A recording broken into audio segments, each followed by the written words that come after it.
Okay, so I think we're going to get fully started. My name is Jonathan Skurnick. I am a New Day filmmaker. I am a white man in his late 50s. I have blue framed glasses, and I'm sitting in front of a background that is about New Day. It's two shades of orange, and it says New Day Films. And I use pronouns he, him. And so we're grateful you've taken the time out of your busy schedule to attend today's panel. Reframe and Refresh is a monthly series for the education and filmmaking community to have refreshing conversations that reframe our perspectives. Today's panel is hosted by New Day Films. And here to share more about New Day is Kate Way. Hi, everyone. So happy to be here and to get to introduce New Day Films. I am a white woman in my early 50s with graying hair, and I am also against the orange Reframe and Refresh background.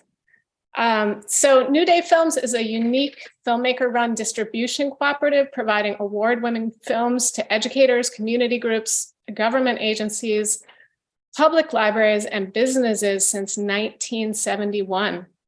Democratically run by more than 150 members, New Day is committed to reflecting greater diversity, representation, and inclusion. New Day films have been broadcast on PBS, HBO, and other media outlets, and we're celebrating over 50 years of delivering dynamic and provocative storytelling with filmmakers who have won hundreds of awards, including Emmys and Oscars. And we're really happy to bring you the programming of two of our most recent titles today. And with that, I'll hand it back to Jonathan. I'm now going to introduce our moderator for today, Chithra Jeyaram, and she is a multilingual filmmaker and film educator. A failed attempt to fund a film in India led her to quit a decade-long career as a physical therapist and get an MFA in film. Her documentary Foreign Puzzle is an intimate exploration of uncertainty and impermanence through the eyes of a dancer, school teacher, and single mom going through cancer treatment. She is working on her next film, Our Daughters, that looks at adoption in America through an immigrant lens. In addition to directing and producing her own work, Jeyaram is an editor. Some of the films she edited are a short narrative film titled Look Like You, an episode of CBSN Originals, Speaking Frankly series called Symbolic Justice and 9 Degrees, a short documentary. Her film work is supported by CAM, Jerome Foundation, Chicken and Egg Pictures, Brown Girls Doc Mafia, New York State Council for the Arts, and New York City Women in Film Fund, and has been pitched at markets in the US, UK, and Europe. Welcome, Chithra. Thank you, Jonathan. Hello, everyone. Welcome, welcome, welcome. Today we have a beautiful treat.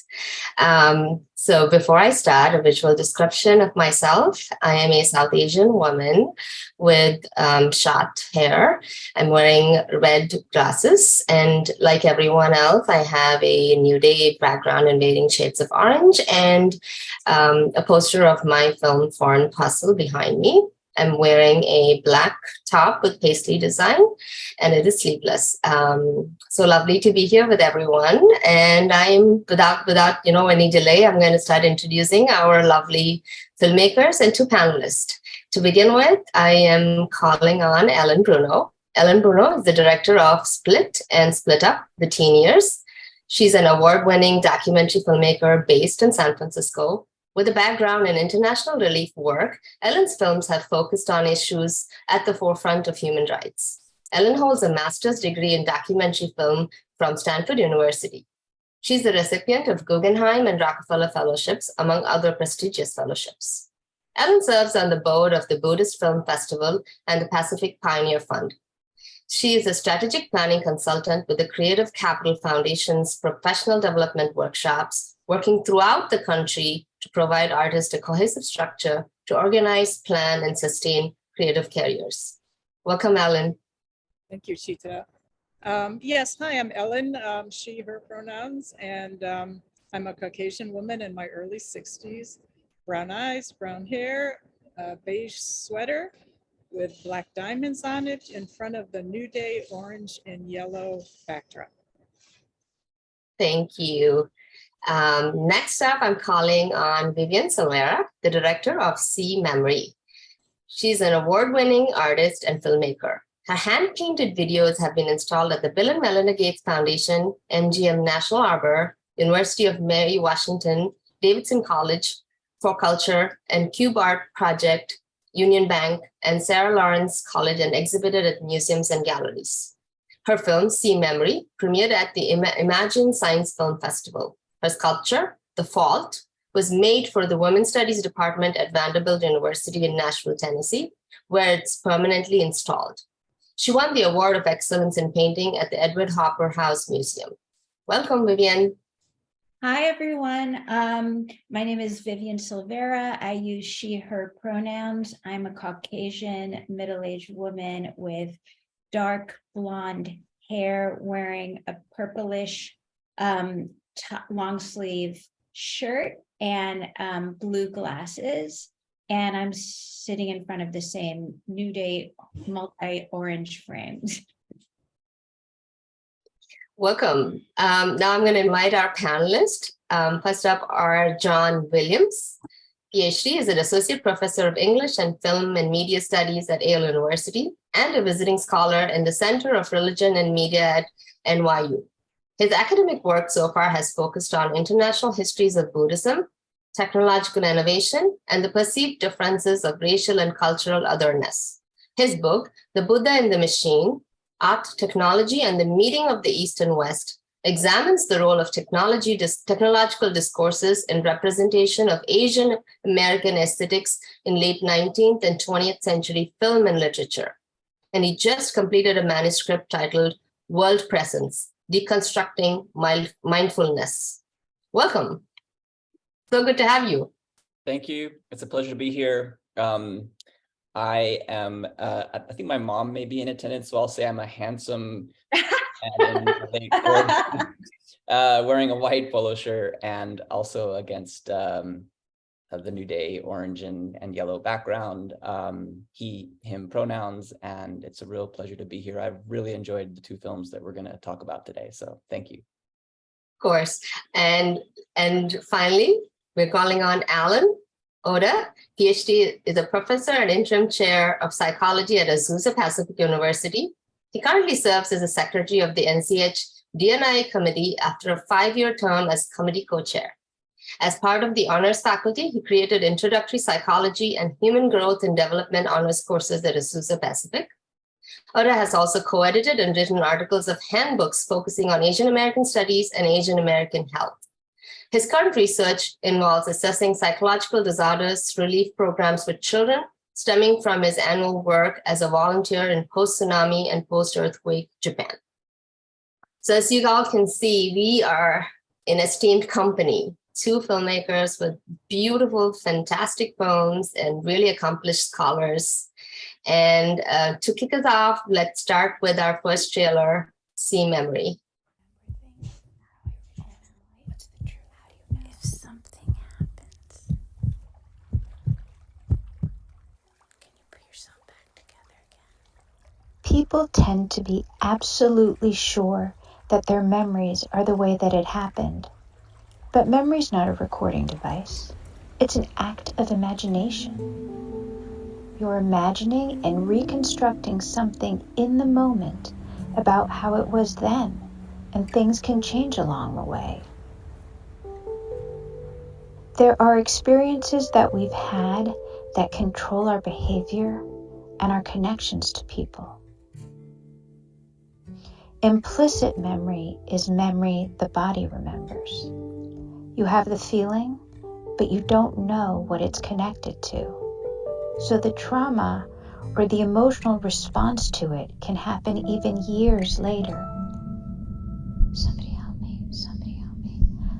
I don't want this anymore. I don't want to be alone. People have post-traumatic stress because they don't know it's over. The body and the brain still believe that it's happening right now. And we usually think we are stuck with these emotions. But it turns out that our memories are flexible. We are not a slave to our past the way we think we are.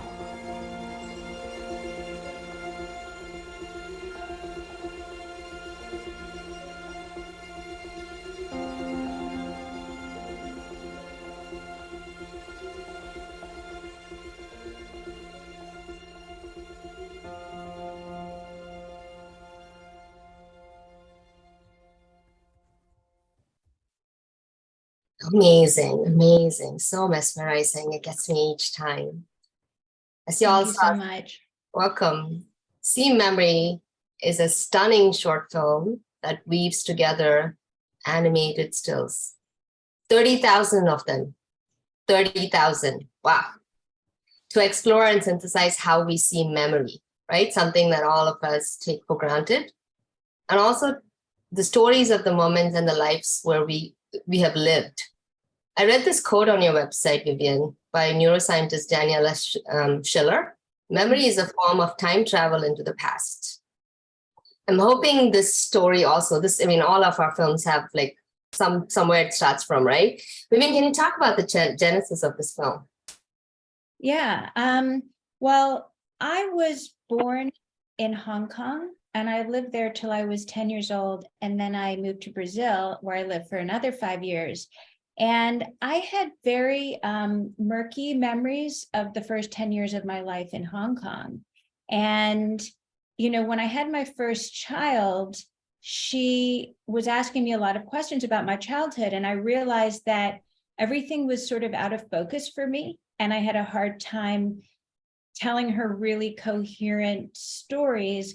Whereas my husband, who grew up in the same place and still is friends with the people he knew when he was 3 years old, had really clear memories. And I became fascinated with memory and started to ask all sorts of questions. You know, why was it because I've never been back to the place where I grew up? You know, there was a tone to those memories. And in fact, when I looked back on my memories in Brazil, where I moved when I was 10, they kind of snapped into color and became very coherent again. And so I became really fascinated with memory. It was kind of painful too, because I wanted so badly to be able to share things with my children.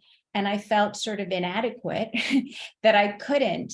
And the whole process actually started when I did a series of drawings called Borrowed Memory, where I borrowed other people's images of their childhood in Hong Kong in the 70s and 80s. And I made these kind of memory drawings. And it was sort of an experiment for me to see if I could fill a sort of empty image bank of memory in my brain. And it really worked, because I really labored over these drawings. And I just sort of, that set me off on realizing that I would probably want to explore memory in all of my work forever and ever and ever, and that there was never going to be a time where all of my questions were answered. And, you know, that was the real beginning of it. You know, there were many other things, like reading a lot of Oliver Sacks and this incredible piece he wrote for the New York Times Book Review about how he had borrowed his own brother's memories in a memoir he wrote without realizing it. And so just everywhere I looked, it just seemed like the idea of what memory is was in flux. And the idea that we could perhaps appropriate without realizing it a story we heard, like Oliver Sacks did, about like his brother's experience, and absorb it as our own, I found very troubling. I thought, if memory is who we are, you know, it's the story we tell of how we became who we are, how can that be if we're borrowing bits and pieces and absorbing bits and pieces from other people? Or what if we don't remember crucial details? And so I just dove into it, and it was a way really of answering questions that were really haunting me. And I found this incredible community of all these people researching memory for their own quite personal reasons. And it was really, it was just the beginning of an incredible experience. Thank you. So it almost feels like you found your calling in all forms of, like, you know, creative endeavors, sort of really unpacking memory. Sort of going from, you know, like it's going from your story of trying to frame or visualize childhood memories, we're going to kind of shift to Ellen's film, where you know, a very critical event in the lives of the children, divorce of their parents, really shapes, like it's almost like before and after, and this sort of shaping of the trajectory of their life and their narratives. So maybe let's start with watching Split Up Teens trailer before we get into the conversation.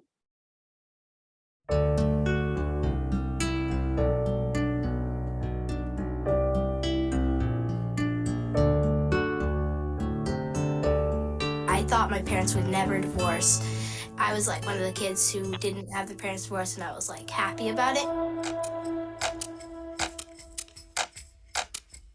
When my parents actually told me and my brother that they were getting divorced, there was this symbolic breaking of that love that I felt within my family.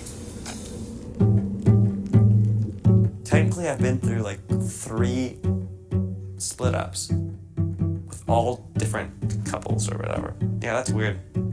You get curious the older you get. The more you're like, why did it happen? Like, who did something? To be told you're just a kid, you know, don't worry about it, was kind of annoying. Sometimes I feel like I have to be the parent and I have to step up. Sometimes it's like a matter of choosing between my dad and my mom, and I never want to hurt anybody's feelings. My parents don't hate each other. That's nice, right? One of the hardest parts about your parents getting divorced is realizing that they're human. It is hard to deal with their pain and their turmoil along with yours. She has this hate. It's very strong hate. I feel like she has it specifically towards me because I look just like them. How are they gonna feel? Like, oh, my mom's gonna be upset if I don't spend this time with her. My dad's gonna be upset. It's not about like, I really want to be at my mom's house or I really want to be at my dad's house. The real gift that they've given me is their vulnerability and saying, I don't have all of this figured out, not trying to hide that, but just saying this is what's true for me in this moment. I think it's not just like, bam, happily ever after, there you go. It's like happily ever after, but like under construction forever after.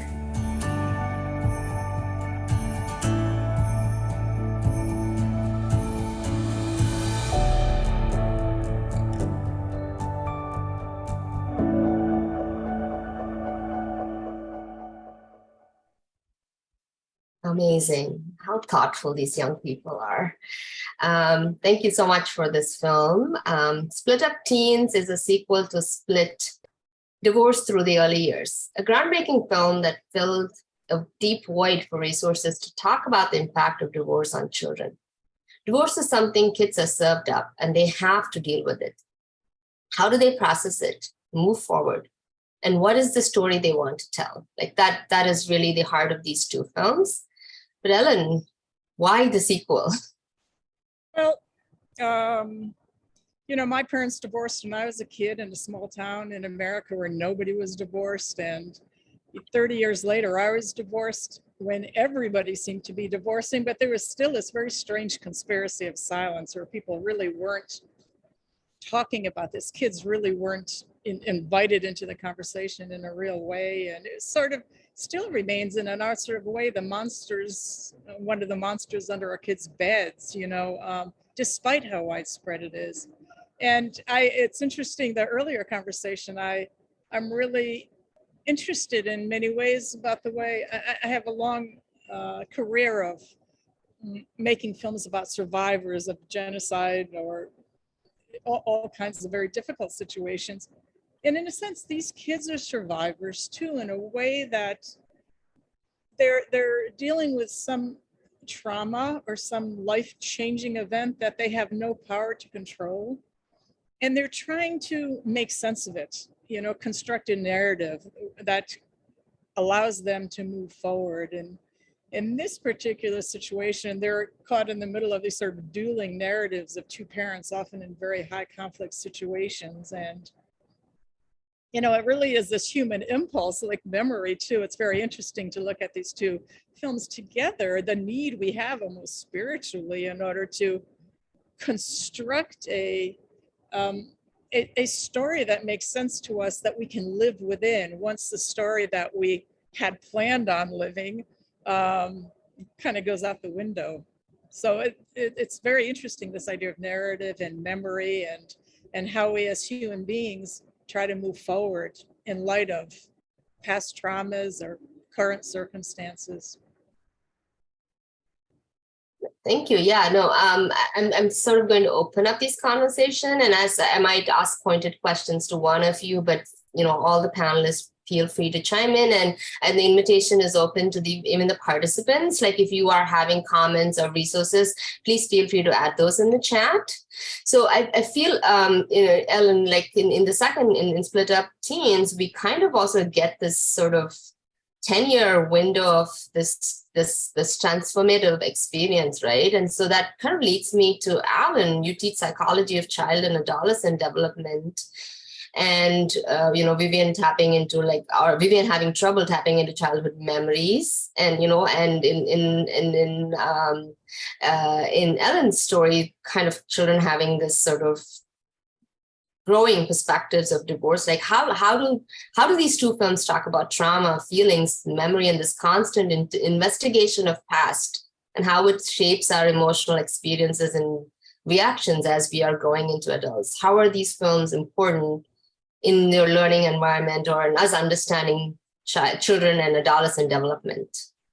Well, first off, I want to compliment both filmmakers. These are both two outstanding works, very nicely done. I think what struck me as I looked at both films is that both of them used art. And if I think about memory, currently the way we look at memory is that most people think of memory as like a snapshot or a video or a film or something like that. In reality, it's usually a painting. And what happens is that as you get older, your paintings change in how you depict things, how you accurately or don't accurately portray things in the picture. And so I think that one of the things that happens when you go from childhood into adolescence is that you start to see things differently. Different things are more important, or some things are less important. And because it's such a dynamic process, I think it's both very interesting and also very challenging, because what you once believed as a child, for example, may not be true as a teen. Okay. Or at the same time, what could happen is that what you believe as a teen, you may think to yourself, but wait a second, that's not why I believed it that way when I was a child. What changed? And all these processes are going on at the same time. And again, if you think of memory as being something that is not static, that is ever evolving, ever changing, I think that's a good way of looking at this. I don't know if I've answered your question, but that's at least at the moment, that's what comes to mind. And how does this shape, like when you are teaching, right? Like this is, how do films like this sort of are becoming or useful and sort of when you're talking about these abstract concepts, are these resources that you bring into classrooms? Yeah, very relatable, very useful, because what happens is that these kinds of films help my students get a chance to see on the screen things that they're thinking about, and in some respects validates that there are some things that yeah, maybe I'm not the only one going through this ever evolving view of my past. The word trauma was mentioned, and one of the things that we're learning is that PTSD or various kinds of traumatic issues are much more prevalent than we once thought. We used to think of things such as, for example, if I'm gonna go off a little bit on the periphery, but I'll bring it back. We used to think that soldiers that came back from war and they weren't themselves, just that they were shell-shocked, right? That was just that they seen something bad, so it's going to take them a while to get over it. Well, now we have a lot more insight as to what PTSD is all about and how it not only manifests itself in things such as some kind of disaster or some kind of a war, something like that. It can be on things such as what takes place in the family, what takes place in your childhood, and obviously divorce can be a source of this kind of PTSD. So for our filmmakers to be able to portray that in the films they did is just really validating. I think it's really, really useful, and that's why I really think this kind of media can be so insightful to the students that I work with, because they can explain things that I can't do with words. That's one of the power of art, is that art can explain things that words cannot. Thank you. And John, can you talk about deconstructing mindfulness with reference to these films and add on to what we have kind of started talking about? Sure. Well, the interesting thing about mindfulness, as I've been researching, is that it has a lot to do with memory and how people process memories, even in the desire to sort of be in the present moment. has a kind of an interesting relationship to the idea of memory and how we think about our memories when we're present in the now, right? Being here now. The reason that I was so fascinated by both of these films in that context is that the films themselves mirror the interesting qualities of memory that they're about, right? Each of the films reflects not only on the sorts of trauma and stories that they're describing, but also there's something about filmmaking that sort of works its way into the product as well. The sense that, like, obviously for Viviane's film, there's a lot of stop motion, there's a lot of painting over, there's a kind of a collage effect that emerges in the same way that memories evolve.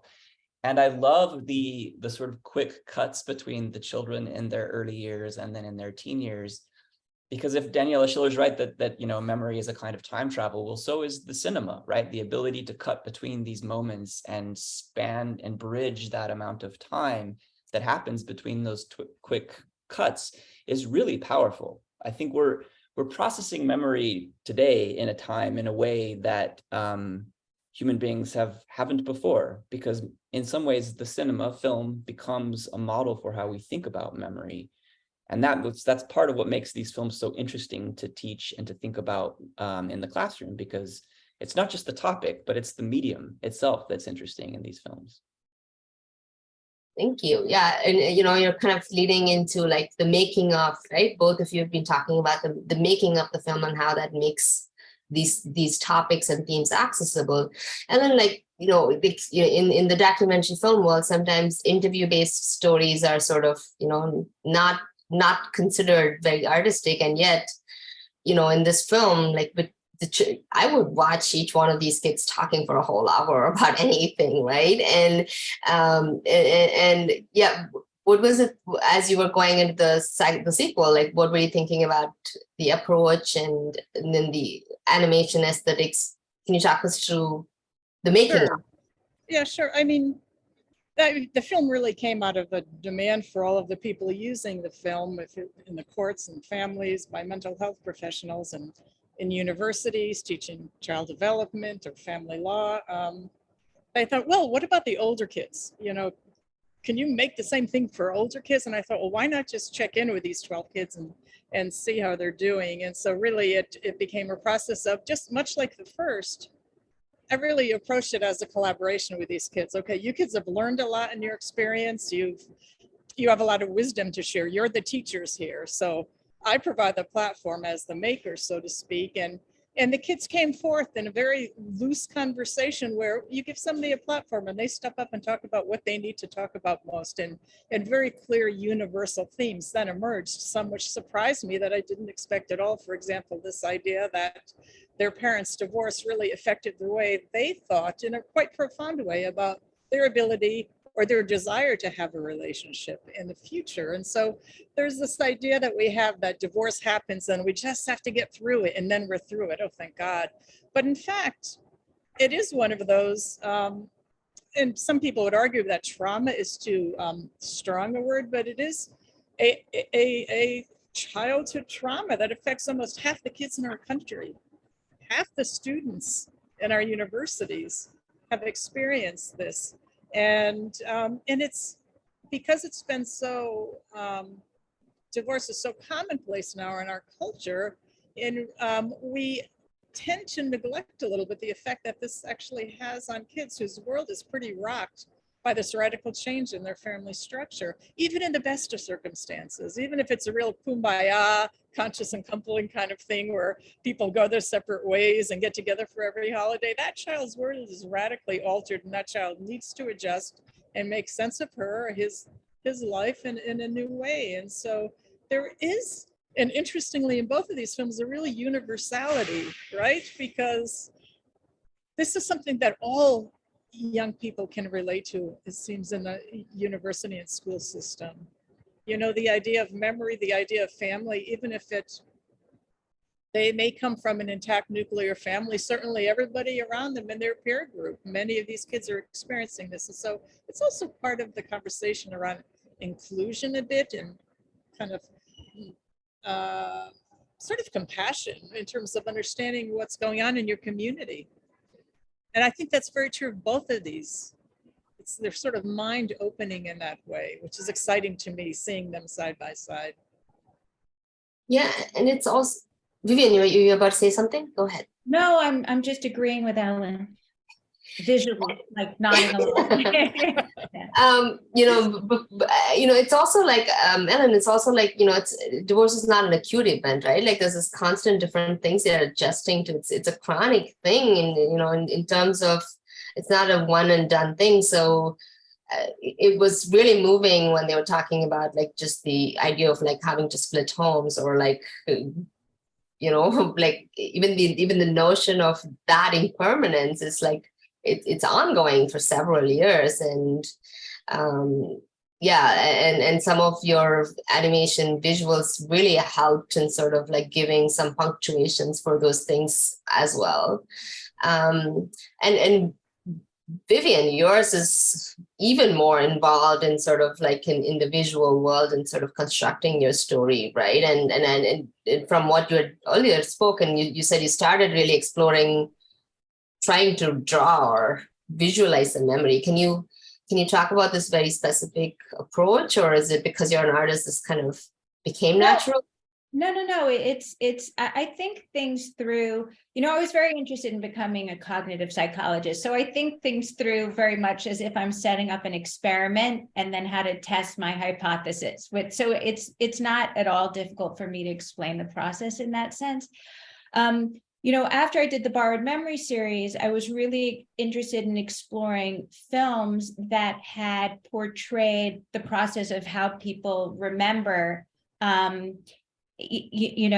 really beautifully. And I was always in love with the film Ordinary People. I think it's one of the few films that really portrayed the therapist-patient relationship in a really, authentic way. And I just loved the way we got deeper and deeper into the main characters' memory and trauma through the therapy scenes. And I really studied them as an artist. I studied the way Robert Redford, who directed the film, lit those scenes. So in the beginning, when the patient played by Timothy Hutton is very defended and he has PTSD, but he has no idea why. They lit him overhead with fluorescent lighting, and he's very lit and there are no shadows. And as he forms this relationship with the therapist played by Judd Hirsch, you start to have single source lighting and you start to have cast shadows. And to me, the cast shadows are almost a visual metaphor for memory, what's hiding in the shadows. And what's fascinating is that when he has his epiphany, when he remembers, in his case, it was the death of his brother in a boating accident. The scene is in pitch dark and only lit by a street light from outside the therapy room. So that was my beginning. I did a series of paintings exploring the way filmmakers rendered memory in film. And I did that with the HBO series In Treatment. I explored some of my favorite cinematic renderings of memory. And then I realized that as a painter, the still image, really what John was just talking about, cinema is the best metaphor for memory, because with a still image, you can't really grasp the passage of time the way you can with a moving image. So I really came to filmmaking as a painter, just realizing that the subject was more important to me than the medium. I wasn't just going to stay a painter because if I wanted to explore memory, I had to figure out how to do it better. And so that involved, becoming a filmmaker, which I always had been in love with. And I think I found my way to filmmaking after going briefly to film school, was overwhelmed by the camera and the technical process. And I think for me, painting a film, painting stroke by stroke, I think very gradually. I don't think the way a cinematographer thinks. I think of the image bit by bit by bit, like the image has to grow and become something. I don't know what I want it to be at first. So slowing down the process of creating an image in film to the pace at which I think was the right way for me to become a filmmaker. Because it just, just because it sort of matches my own thought process. And then I realized as I was looking back at the footage that I was shooting, that it was the perfect metaphor for memory, because I would paint these thousands and thousands of painting stills in my studio and not remember how these paintings had begun or what changes they had been through. And then when I plugged in the memory stick in my computer, I had a recording, and I thought, wouldn't have this been great for my whole childhood? And so in a way I was fulfilling my childhood need of having a memory of everything. So my time in the studio is sort of, I'm in, I guess, a lot of that state of flow. So I'm not really processing memory in a really coherent way. I'm sort of in the moment. It's like the only state where I'm truly in a kind of a truly one meditative state. So I'm not remembering things episodically. And it's only later that I can watch and say, oh, I did this, and then I did that, and I did that, and that's why. So in a way, the process fulfilled what I needed as a person, but then also became the perfect process to echo, the subject. Thank you, Viviane.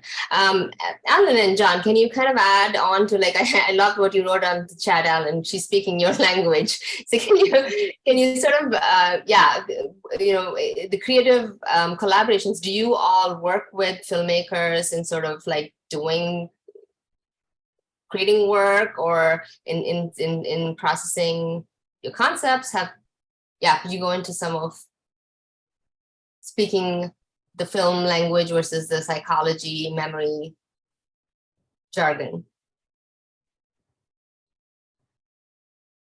I have not, and other than to equip my students to be able to discern what is truth and what are facts. One thing that has changed, what people ask me, because I've been teaching now for over 3 decades, and they ask, so what's changed over that time?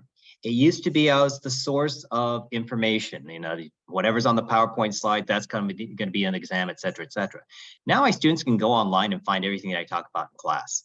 So my job now is to equip my students with the tools needed to be able to figure out what's true, what's factual, or at least help them be able to find something that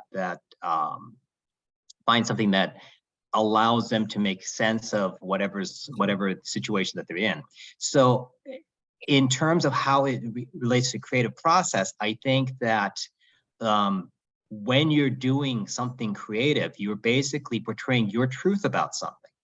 And I think that's where I think you can very much allow my students to be able to be inspired by what seems like cold, hard facts about how the brain works, how memory works, so forth, that kind of thing, and yet use that to be able to do things like Viviane's talk about, is to come up with something that's very creative, very visual, something that is very, that I think is very, is just so incredibly valuable, I think.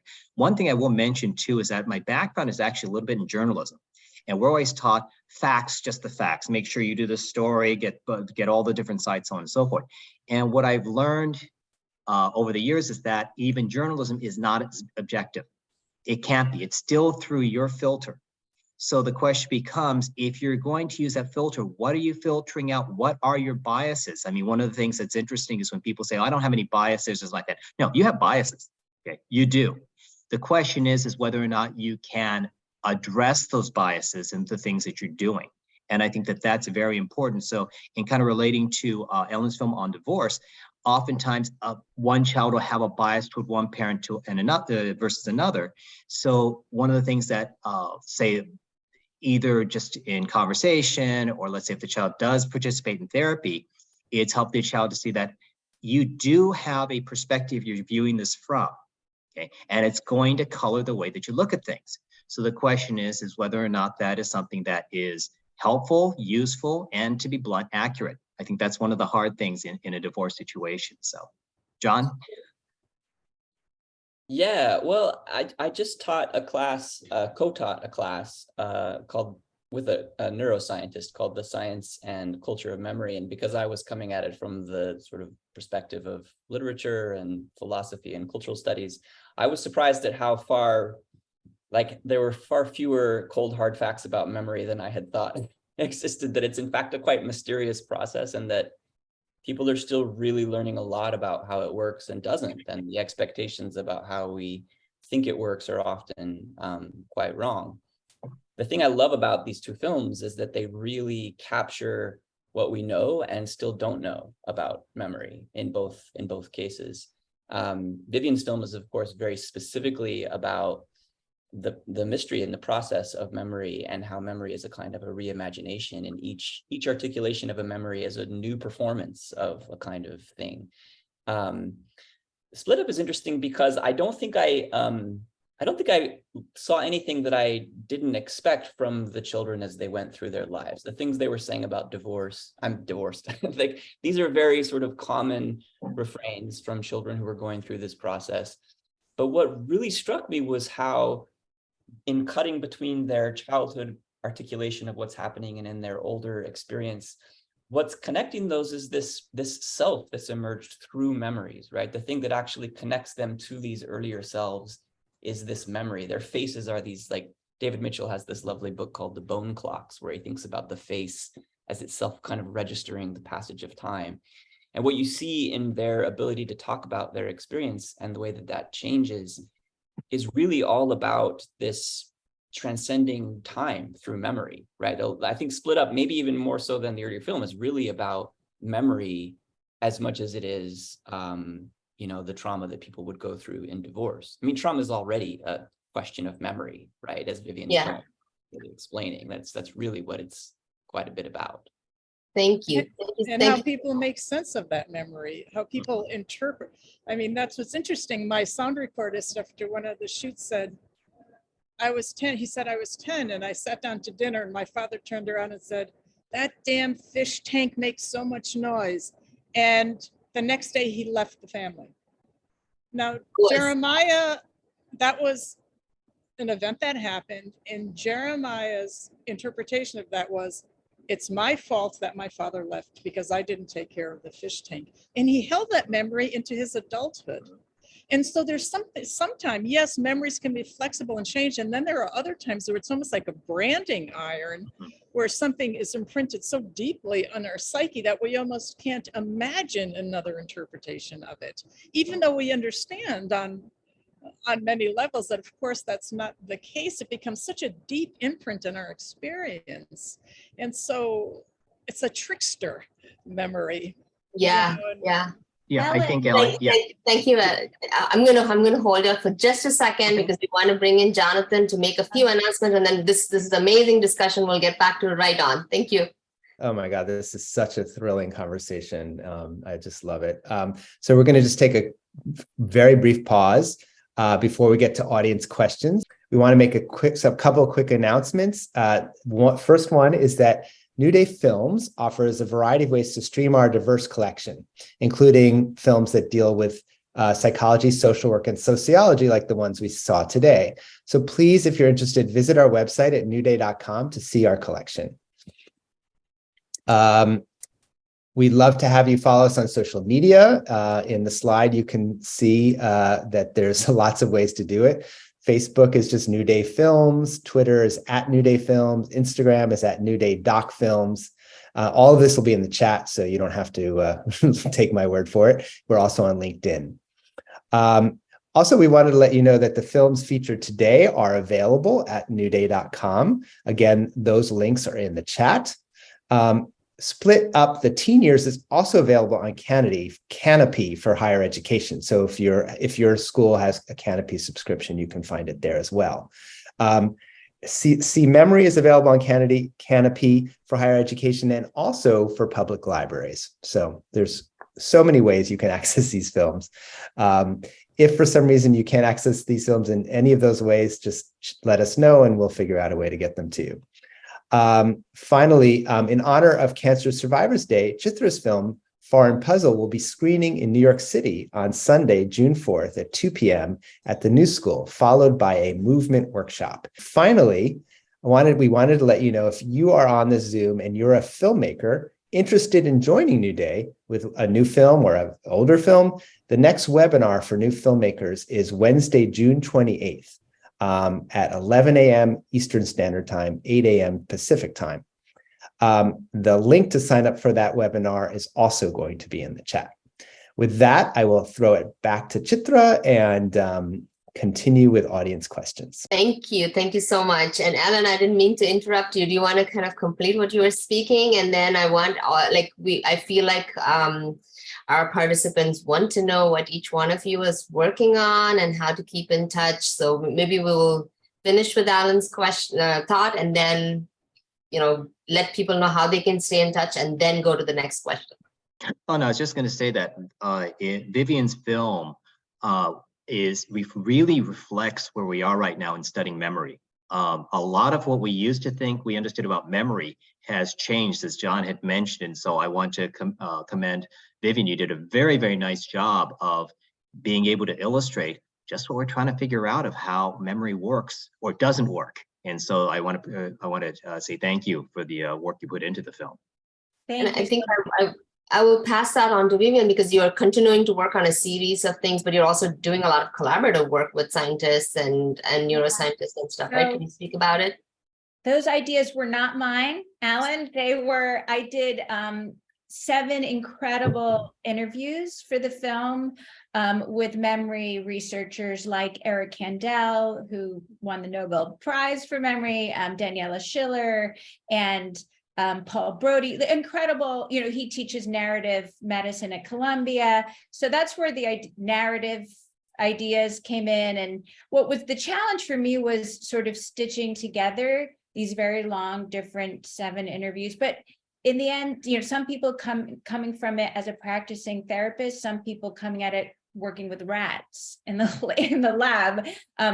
It was kind of incredible what I was able to see in some of the labs, what they are able to do, program a memory in a rat, turn it off and turn it on with a switch, literally. It's unbelievable. So I feel like I need to say more, because we have no idea in the general public what these crazy scientists are figuring out with memories and what they're doing with memories. And right now I'm working on 3 more films as part of this Feel Memory series. And they're actually looking at, Daniela Schiller, the neuroscientist, is my story advisor on this.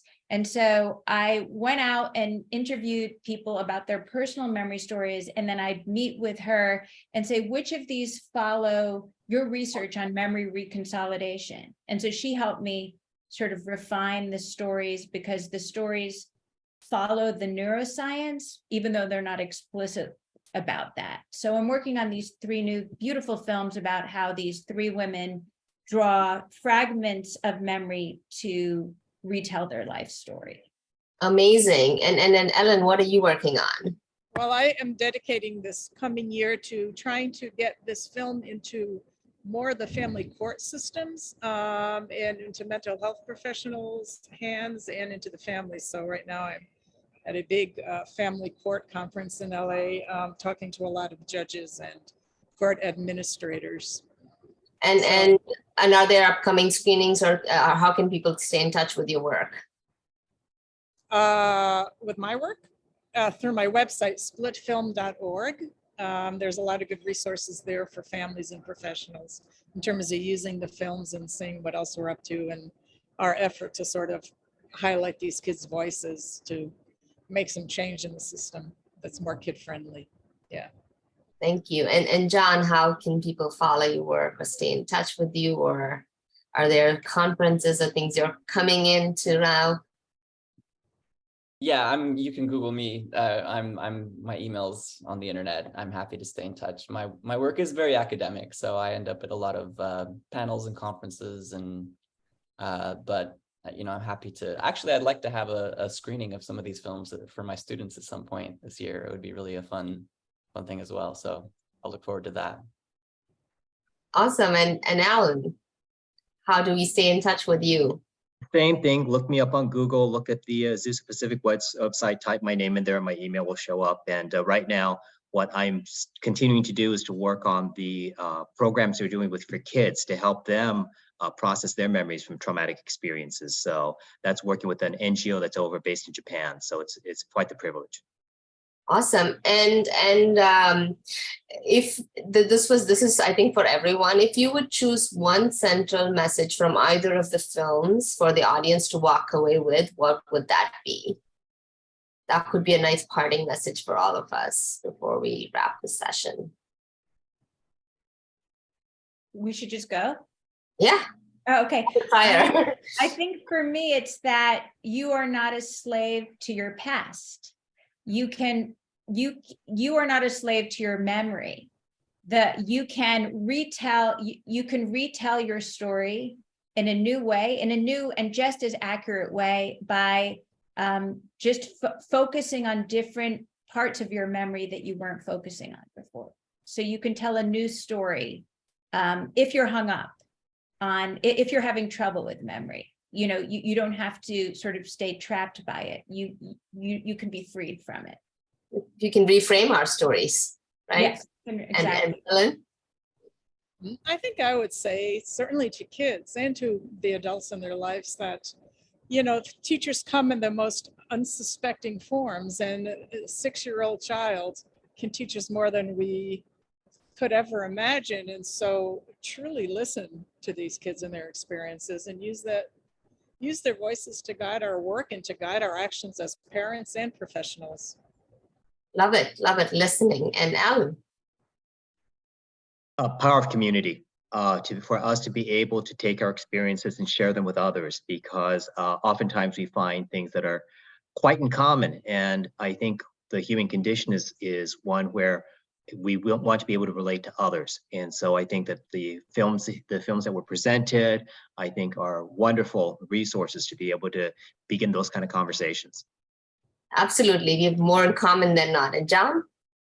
I would just build on what Alan was just saying and say that memories exist not just inside us, but outside us as well. And that because a memory is a rearticulation of something, the space and the people and the media that we use to have those memories are every much as a part of our memory as what we think we process inside us. Amazing. What a powerful closing remark. Right? We have power to reframe. We have to listen, and we are in community, and this is an ongoing collective process. Thank you so much, Ellen, Viviane, John, and Alan. We are so touched to have you, and so look forward to seeing these films sort of be used and engaged in the community. And Jonathan, do you want to take over? Yes, thank you so much to Chithra and all our panelists and our filmmakers. It's so great to have you. Before we close up in the next 60 seconds, we will just wanted to let you know that we will be having our next Reframe and Refresh in August, and we will send you more information in our next email. We will also be following up this session with an email that has all the resources shared during the panel and from the chat. So with that, we thank you so much for being with us, and we look forward to seeing you next time. And feel free to, again, follow us. And we'll have a slide at the very end of our thing right now, which you'll see with all the ways to follow New Day. And with that, have a great summer, and we'll see you all in August. Thanks so much.